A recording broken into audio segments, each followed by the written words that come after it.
beautiful townhomes to equestrian estates, Golden Ocala Golf and Equestrian Club provides the perfect haven of elegance for any homeowner. Not to mention our championship golf course, award-winning tennis program, state-of-the-art spa, and new luxury equestrian suite. We offer an array of membership options to suit a variety of lifestyles. Call 352-369-6969 today for more information about our latest real estate offerings. Ocala's information station, 1370 WOCA. Ocala.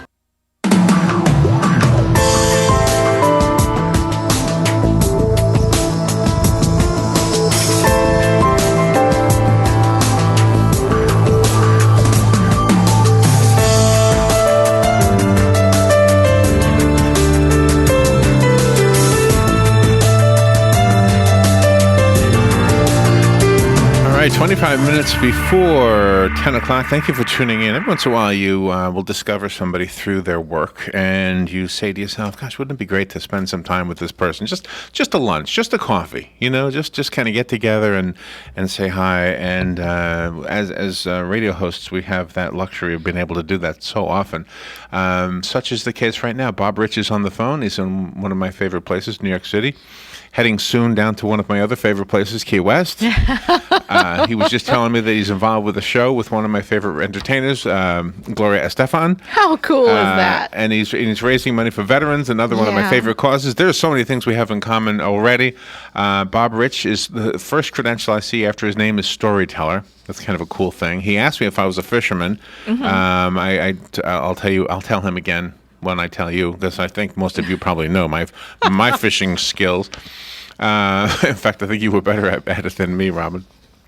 It says here, he has been inspired by the works of Ernest Hemingway. He's an advocate for veterans and the Pizzas for Patriots program, which I wanted him to tell us about that, because anything with the word pizza in it sounds good to me. Yeah. He's the chairman of Rich Products Corporation. He was inducted into the South Florida Fishing Hall of Fame and the Frozen Food Industry Hall of Fame. That is cool. So frozen fish. He runs That's the gamut. my kind of fishing. Mrs. Paul. That's when you go home. Yeah, after you didn't catch anything, you bring so many things, and I'm taking up all his time by reading them. So let's go right to the phone. Bob Rich, good morning, sir. Hey, good morning, Larry and Robin. How are you? Good. So you're in New York, but you're really a South Florida guy. Yeah, but listen, let's. You said somebody you wanted to have coffee with, so let's pretend instead that we're on a fishing boat now and we're sharing stories. Is that your favorite place to have like small talk and just kind of get to know somebody? Well, I think it works. Golfers will disagree and they talk about all the great conversations, but being a recovering golfer, I think you have a lot more time on the water to a lot of inhibitions go away, and it's just I think it's a great time to share ideas. Do you know, it's funny, in the break you asked me if I was a fisherman, and you caused me to think back to 20-something years ago when my son was 9 or so. And those days are so fond for me, and the memories of the fishing were so... You would think I would have become a fisherman after that, because I really fell in love with it. I went because of my son and my 2 nephews. But well, I think you could be a subject for this book. My book, Looking Through Water, is not strictly a fishing book. It uses water more allegorically. It's kind of it becomes a backdrop for establishing some interesting characters and putting them in different high-risk situations. Many of them are family members, and then letting it be part of the story of how they resolve their lives and move on. Yeah, and the label that is attached to your name, storyteller, I mean, you are obviously proving yourself to be a good storyteller. Well, how many books have you written? This is my 5th. I've written 4 books previously, and most of them were a fishing theme, including how we made the South Florida Fishing Hall of Fame and fishing with some very interesting people and getting their stories, like President Bush 41 on how he got into fishing. And so this is my first novel, and I'm just absolutely loving it. I was afraid to try this art form early on, and I just wish I'd started before. Do you know what I wish? And reading your book kind of got me thinking about this, is that my fishing trips I took with my son. I wish I had invited my dad. That he would have been the grandfather to both my my son and my nephews. I think you're spot on with what this is all about. It's we have a family business based out of Buffalo that and we do business all around the world. But so I've had, like a lot of your listeners too, I've had good exposure to family and knowing the stories and the dynamics of how families work, and that's what I tried to capture in Looking Through Water. You're the Don Quixote of fishing. Yes. Well, I guess I've been involved in a lot of searches as I look back on my life and my writing. It's a lot about quest. It's a lot about going after something, and maybe that's task-oriented. But I think maybe many of your listeners share that too. That they have quests. People call it bucket list. I don't like that because it implies that you don't have immortality. But I think it's quest literature, whether it's Don Quixote or right. Melville's Moby Dick or even A River Runs Through It, or people in search. We had a discussion. We were kind of just speaking off the top of our heads like a week or so ago about the things we learned from fishing, probably because we were reading your book at that point and thinking about it. And so many of the things we learn apply to everything else. For example, you have to know what you're fishing for. I remember going fishing with the boys, and somebody would walk past, "What are you fishing for?" And I would say, "Gosh, I don't know. They're just fish, And one of my nephews was really more sharp at this than I ever was, and he would say, "No, we're fishing for whatever, Uncle Larry. We're fishing for something." Yeah, right. He would know what they're. So I said, "Okay, you got to know what you're fishing for." Well, Thoreau said. Many men go fishing all their lives and don't know what they're fishing for, and I think that's true. And one of the most delightful quotes I've heard on the subject of fishing, you talk about why people go out there and put themselves through getting skunked and not getting a fish. And one of the greatest quotes I've heard is a British statesman who said that the charm of fishing is that it affords us with a never-ending opportunity for hope. And really, isn't that true in life too? That we have a kind of a basket of hopes every time, from the time we get up in the morning till the time we go to bed. And fishing is a microcosm of that. Yeah, there's no better, stronger, more joyful memory for me than I went to North Carolina. There was a pond there. Now maybe you don't like these places, but it was packed with trout, and you paid if you caught a fish. Yeah. You got me there, buddy. You tickled a funny bone right there. But it was one of those things I said to my son, because he was real little at that time. I said, "Come on, let's go fishing. You're probably guaranteed to catch one." Well, there was a lot of kids standing there with fishing poles, and the deal was that if you caught a fish, you couldn't throw it back in. You had to pay for it by the pound, and he caught a 5-pound trout, and it was like, wow, that was cool. He was. I mean, to me, it looked big. I guess 5 pounds isn't as big as I thought it was, but. Well, I won't beat the subject to death because I know you have a lot of things you want to talk about. But just a final point for me on the fun of fishing is that in many ways we have grandchildren and children. We especially wonder if the grandchildren will remember us. And when you think about it, everybody who's ever fished remembers who they caught their first fish with, and usually it's a grandma and a grandpa. That's cool. And so when you think about it, Larry and Robin, this fishing may give you, it's not going to give you total immortality, but it might give you that one day of immortality. Then you're sure your grandchildren will always remember you. There you go. There's a beautiful commercial out there right now. I can't remember the company it's advertising, but it's a Christmas commercial. And this little girl sees her grandpa on the moon. I'm assuming he's her grandpa. I don't know. But she can't communicate with him because he's so far away. I'm assuming it's a metaphor for him having died. I don't know. But anyway, it's just a sweet little commercial, and you're right. You're right. What you also bring out in your book, sir, is that you just have all of that love that exudes. It's not just about grandfather figures, but grandmothers as well. Yeah, and it's it's a kind of an interesting time for this to come out, Robin, because one of the things, I've been very fortunate that I have a great day job, so I don't need the proceeds from a book to be able to enjoy fishing in my home in the Florida Keys. But so I've been looking for a charity to give the my proceeds to, and along comes Project Healing Waters, who if I'm sure you're aware of them, they like other organizations are offering a lot of care for our veterans and opportunities to do the things, whether it's fishing or hunting or reading or horseback riding, and they're just a great group. And this particular group gets people involved in fly fishing, not just for a day out, to break up a routine, but rather for to bring them back among caring people for great therapy for physical or emotional problems. So I'm thrilled to be chatting with you literally a week before Veterans Day. That is cool. The book is called Looking Through Water. I want to learn more about what you're doing, and I want to hear about the Gloria Estefan thing too. But before we go to the commercial break, I want to tell you something you just stimulated a memory of. Years ago, 15 years ago or so, I worked at an assisted living facility for 3 years between radio jobs. It took 3 years to find another one. No, actually, I got sick of radio, to be honest with you. And you needed therapy. Go ahead and say it, Larry. We're all friends. That might be it.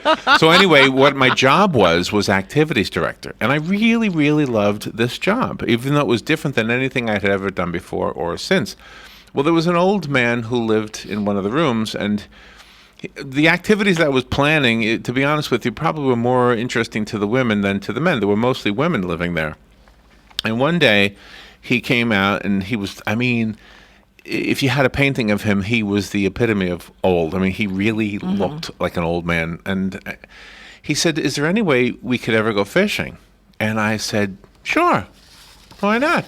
So the van held 7 people, and I said, "Okay, let's see if we can get other people to go fishing." So I announced it, I put it on the board and in the newsletter, whatever. We're going to go fishing on such and such a date on a Saturday. And Robin volunteered to help me because 7 people out on a van out on some fishing dock somewhere seems scary to me. Right, me too. So and would have been 6 because Robin would have been one of the people occupying a seat. So anyway, long story short, we had every seat was filled, and only that one man wanted to fish. The rest of them just wanted to be out there. Mm-hmm. Sure, that was it. And and it's so true. It's great. I just discovered something that I didn't realize. Gosh, here as an activities director, I'm thinking inside the building, and so after that, every Saturday, we would go someplace. Well, think about this one, Larry. That a friend of mine, I've got a friend who said, I said, "What's the best part of fishing to you?" And they said, "Leaving the dock." And it's really true. It doesn't matter if you catch. It doesn't matter what you do. But you're leaving the dock, or even in the case of the guy that you so nicely accommodated his wish, it's going out on the dock. But you know what? And you're right. But that did lead to us going out on a boat. The boat we went out on was a pontoon boat, and it did not have fishing. But it was because we discovered that the whole allure of it all was just to get out, get on the water. There's something about water, isn't there? Mm-hmm. Well, that's the theme of my book too. That that special things happen. Sometimes happy, sometimes sad, but always mystical. And that's why we have such a great tie-in with Project Healing Waters, because the people who are trying to reach out and help our veterans understand that water, whether it's baptism or recreation, have healing characteristics. You are very good. I love listening to you. You've got a great speaking voice. Yes. Well, let's go fishing then. I'm trying to hide my Buffalo accent. Oh, is that a Buffalo accent? Well, we were fishing in the Keys, and one of my nephews caught this beautiful yellow fish, and it looked like something that should be in a tropical fish tank. Mm-hmm. And I said, "You can't keep that. You got to put that back. We love pretty things. We don't want to kill a pretty thing." Yeah. Well, see, you're preaching catch and release, which is what we live by in the Keys. We have to save our resource. Let me take a little break, and then we'll be right back. I want to make sure we learn more about the proceeds, how they're helping veterans, and Great. and if we can pick your brain a little bit about the Gloria Estefan thing you were telling me. We'll be right back. Wonderful. The weather is brought to you by myfwc.com. Safe boating is no accident. It'll be partly sunny and quite warm today. Watch out for a shower or thunderstorm, mainly this afternoon, though. The high 84 to 88. And tonight, fair skies and warm. Low 67 and a few inland spots, 75 at the coast. Tomorrow, partly sunny and very warm with a shower or thunderstorm in spots, high 84 to 88. For Sunday, clouds and sun with a chance of a shower or thunderstorm, high 81 to 85. From the Florida Weather Center, I'm meteorologist Joe Lundberg. If you're anything like I was, the thought of getting older was the last thing on your mind. But here we are. For me, it started slowly. The lack of energy, never being in the mood. And when I was, I could never perform at my best. I tried the pills and other treatments with minimal results, and all but given up on my sex life. Then I found the doctors at New Male Medical Center. Wow, they made a new male out of me. Feel like I'm 25 again. I have renewed vigor, so much more energy, and no longer worry about my performance. New Male treated me like my situation was one of a kind, with a custom treatment plan that really works. I feel great. They can create one for you too. It does not matter if you suffer from low testosterone, erectile dysfunction, or just want to last longer. New Male will help you. Call New Male Medical Center today at 352-404-4779. 352-404-4779. That's 352-404-4779. It will change your life. 352-404-4779. The Florida State Seminoles travel to Clemson, South Carolina in a game that could decide the bid for the national championship tournament. Will it be Clemson or Florida State representing the ACC? Find out by tuning in this Saturday at 3:30 for Florida State Clemson, brought to you by Tri-Eagle Sales, your local distributor of Bud Light in the Ocala-Marion County community. Florida State football this Saturday at 3:30. Don't miss it on The Source. All right, 9 minutes before 10 o'clock. And see, right there, that little commercial right there. Just, you know what this whole conversation with our guest, Bob Rich, is doing for me? It's making me realize something we all know. It's just that now and then we have to be reminded of it. It is, you got to spend time. You got to spend time with people you love. You go to a football game. Go to a football game. Go to a baseball game. You go to fish someplace. Exactly. Bob Rich is up in New York, and the book is called Looking Through Water. I feel like we haven't been fair to the book.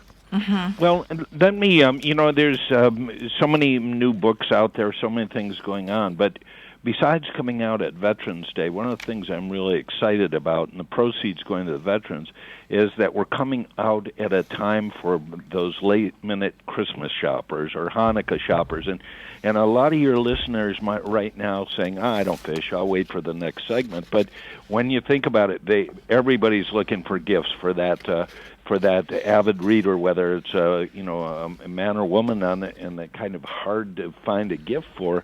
And this book's available in bookstores, Amazon, Barnes & Noble, and I guarantee it's going to be better received than a Christmas necktie. and the proceeds go to the veterans. Explain that. Right.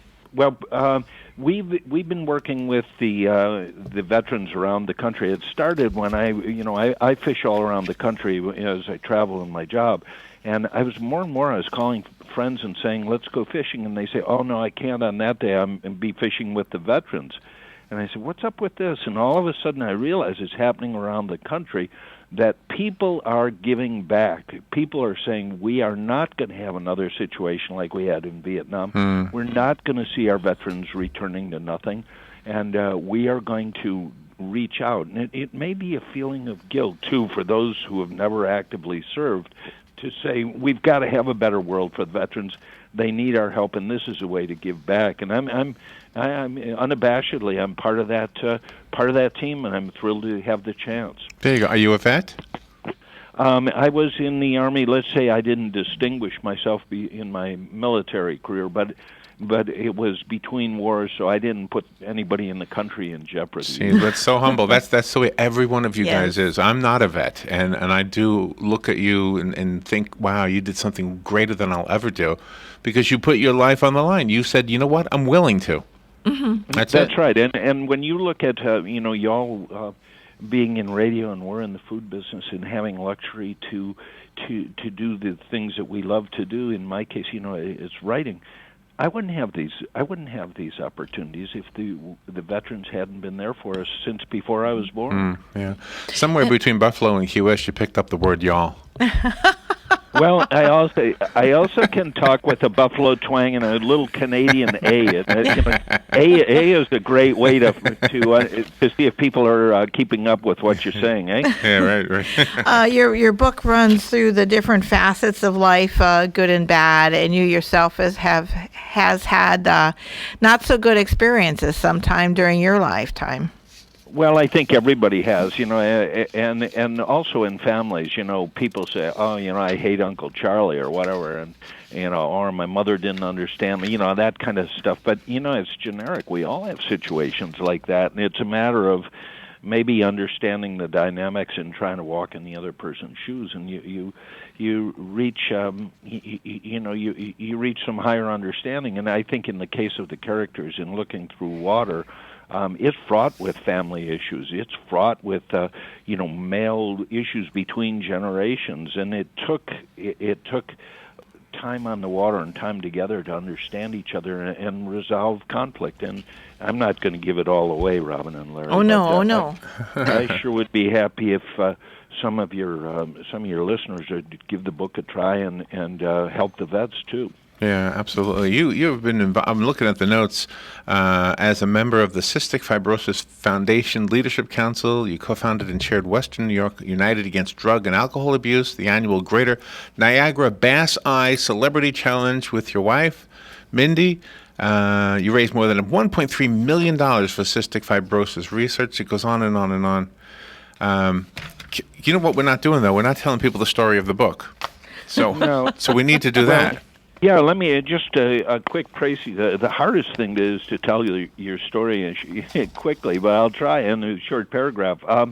This book starts on the water, on a rowboat in the Adirondacks Mountains, with a grandfather taking his grandson out for a day of fishing. And the grandson is troubled, and the grandfather, understanding his own limited time mortality, wants to help his grandson desperately. And so as the story becomes what he tells his grandson to bring his grandson through a tough situation that's going on in his family. And once that starts, the story wends its way from the Adirondacks to Manhattan and down to the Florida Keys, which is a wonderful setting for dealing with issues that come up. And the characters, while they talk with a little profanity, they become great guides to help the grandfather communicate with his grandson. And the rest, you have to just get a book and read it. You're going to love the book. For listeners' sake, I just want to say that. I know these listeners, and I know that they will love this one.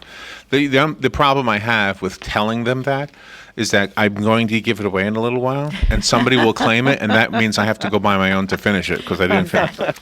Yeah, that's the only problem. That's good. Authors love that, especially when you don't share your book with somebody that you that you buy a new one. But I've been, selling books now is so much different than my first book because the internet gives us two-way talk, and we get so much great feedback. And one of the things I've been thrilled with, especially, Robin, is that I'm getting people saying, that opened a dialogue. Reading Looking Through Water opened a dialogue with my father, and we are now saying things to each other that we never could because we realize we're not going to be together forever.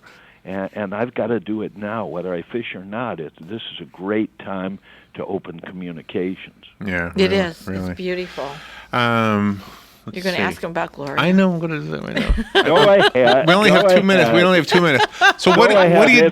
It's a great note to end it on. What are you doing with Gloria Estefan? Or is she there, or you just wrote a story about her? No, Gloria's here, and last we're involved in producing Broadway shows as well as business and charities, and so we were fortunate to be among the producers on Gloria and Emilio Estefan's new show called On Your Feet, and I think it was just a smash success. Gloria we're also proud of her. We all lay claim on her because of being a Cuban refugee or coming from families that migrated from Cuba and then growing up in Miami.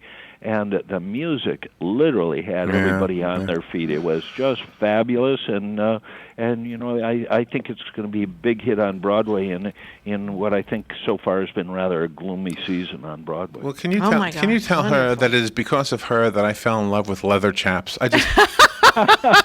Oh, listen, Larry, you've got to get up to New York for this show. And they have found cast members who look so much like Gloria and Amelia. And I first met her some 30 years ago, and we've enjoyed watching her career go and Amelia's. And I'm not going to say more about that, but you got to come up here. I will. They have a girl playing Gloria Estefan who it looks exactly like she did when she started. Got the leather chaps going. Good. Bob, you are a delight. Thank you so much for being on the air. Let me give the book away. Call me if you want the book. It's called Looking Through Water. It's written by Bob Rich. That's an easy name to remember. Do you have a website, Bob? We do. It's bobrich@rich.com, and we also we have Looking Through Water, or I'm sorry, bobrichbooks.com, and a new web page. My kids are laughing at me because I said I'd never go on Facebook, but I'd love to have your listeners, if they want to know more, just go to Bob Rich on Facebook, and that's been fun too. I'm going to do that. That's been an active discovery. Bob Rich on Facebook. R-I-C-H. Let me give this one away. Good morning. You've got the book. Who's this? This is Jim from Anthony. Jim, you got the book. You're going to like this one. Hell yeah, I'm sure will. It'll be waiting for you. Interview. Thank you. Love the subject. Oh, yes. I did, too. I love the subject, too. Thank you, Jim. It'll be waiting for you. Bob Rich, I'm going to take you up on your offer. I'll find you in the Keys somehow in Key West. You call me in the Keys. You come down. We have two restaurants down there, the Green Turtle and Cayo, and usually I'm at the bar at the Green Turtle hanging out and telling tall tales. Oh, really? Oh, nice. All right. Now I know how to find you. It's a small town. I should be able to find you. Yeah. Just call the sheriff. He'll find me. You're probably the only guy with pants on, right? Every time right. Are you talking about this morning or at the bar?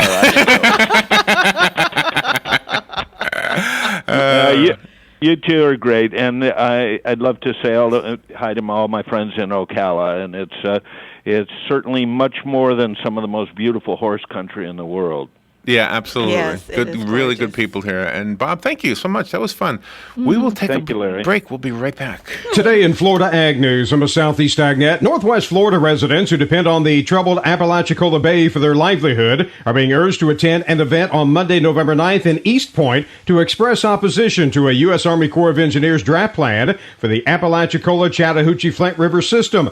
According to a story from the News Service of Florida, the advocacy group Apalachicola Riverkeeper is trying to rally residents in that area to attend this meeting, as the Corps draft states that the Apalachicola Bay is not a part of the federal Apalachicola-Chattahoochee-Flint project. Most members of Florida's congressional delegation were even troubled by the draft and sent a letter to the Corps on October 7th noting that fact. Apalachicola Riverkeeper, the Florida Conservation Coalition, the Florida Wildlife Federation, the National Wildlife Federation,